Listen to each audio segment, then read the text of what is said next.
Once upon a time in a colorful forest filled with all kinds of interesting animals, there lived a clever fox. He was famous throughout the entire forest for his intelligence. But what he was most famous for was his ability to lie. He could look a hungry wolf right in the eyes and tell him that the delicious-smelling meat hanging from his mouth was actually just a piece of smelly cheese, and the wolf would believe him. Now, generally speaking, it's not good to lie. You know, it's better to be honest and tell the truth. But the thing is, this little fox had made such an art out of lying that the other animals couldn't even tell anymore if he was being serious or if he was lying. And so they started to call him the Great Liar Fox. And he liked that name very much. One morning,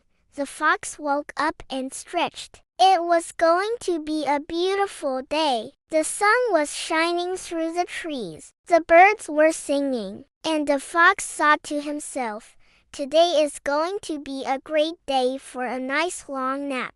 But then something very strange happened. The fox stood up and suddenly he realized that he couldn't remember how to lie. "Oh, dear," he said. "I completely forgot how to lie." Now, normally, the fox would have been quite happy about this.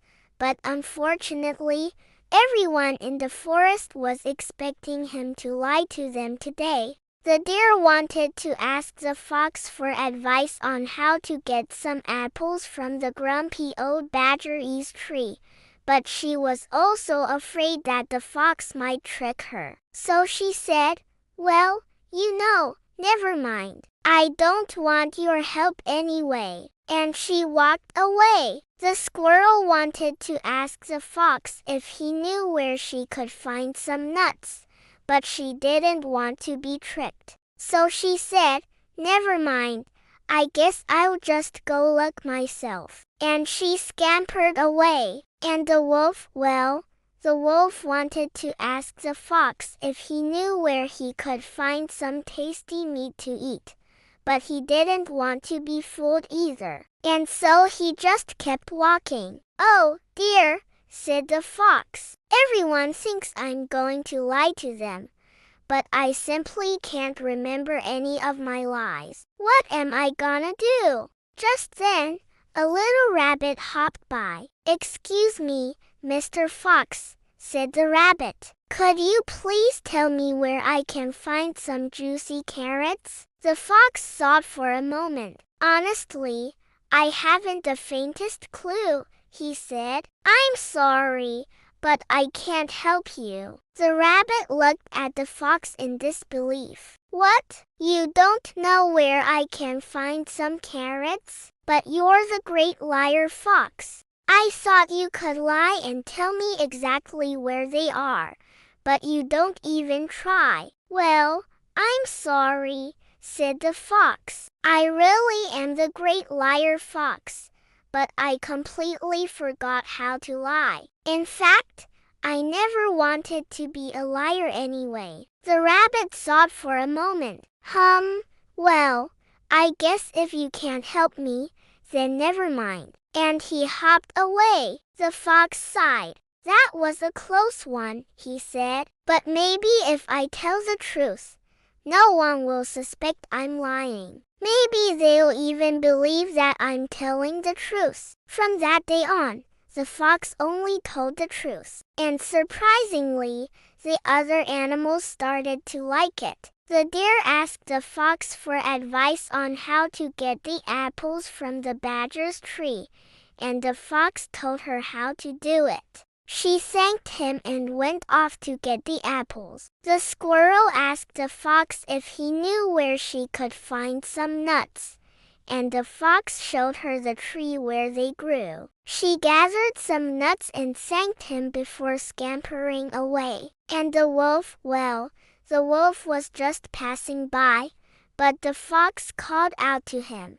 "Hey, wolf, did you know that there's a delicious smelling piece of meat over there? The wolf raised his eyebrows in surprise. Thank you, Mr. Fox, said the wolf, but I can smell it from here already. I don't need your help. And he trotted away with a smile on his face. After a while, all the animals had left, and the fox was sitting under a tree thinking to himself. This is much more relaxing than lying, he said. Telling the truth feels so good. Then the deer came back. Mr. Fox, said the deer, I got the apples. They're delicious. Thank you for helping me. The squirrel came back too. Mr. Fox, said the squirrel, those nuts are so yummy. Thank you for showing me where they were. And the wolf came back as well. Mr. Fox, said the wolf,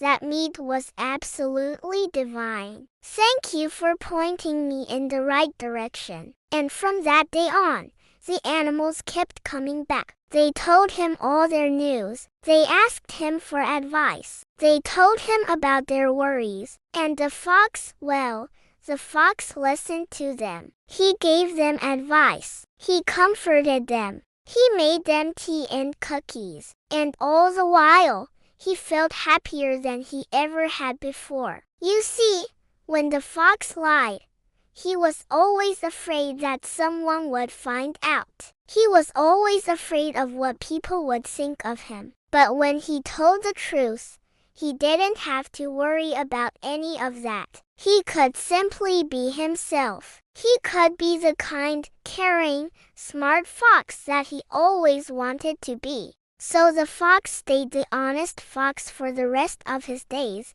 and all the animals loved him. And that, my little friends, is the story of the fox who forgot how to lie. Now, some of you may be thinking, gee, I wish I could forget my bad habits too. Well, my little friend, sometimes forgetting a bad habit is the best gift life can give. Do you know someone who could use a reminder about this? Then share the story with them. Until next time, stay sweet.